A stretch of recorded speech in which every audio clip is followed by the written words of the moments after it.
সংবর্ধনা ও সাংস্কৃতিক অনুষ্ঠান অনুষ্ঠিত হয়। শাইনি চুলে এখন হবে সব হেয়ারস্টাইল। সিল্কোর দ্বিগুণ শাইনি চুল প্রতিদিন।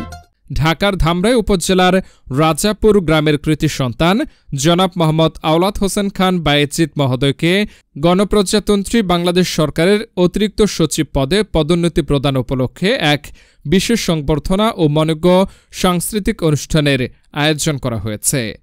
প্রধান অতিথি ভাষা সৈনিক অধ্যাপক মোহাম্মদ লুৎফর রহমান মল্লিক, সভাপতি সংবর্ধনা কমিটির আহ্বায়ক জনাব মনিরুজ্জামান খান।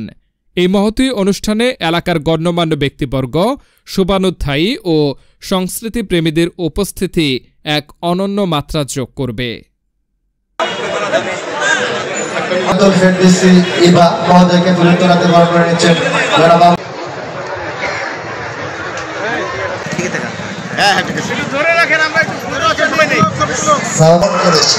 সামনের মাটিতে আমি বল খেলেছি, আমার পিছনের স্কুলে আমি পড়াশোনা করেছি। আমার জন্য কোনো সম্বর্ধনার অনুষ্ঠানে আয়োজন হবে আমি ভাবতেও পারিনি, আমি নিজেকে যোগ্যও মনে করিনি।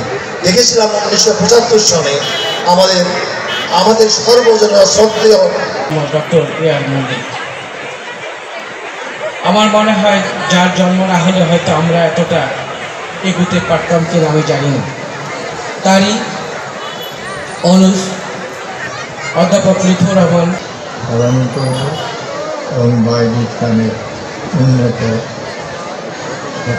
সার্থক জীবন কামনা করেন।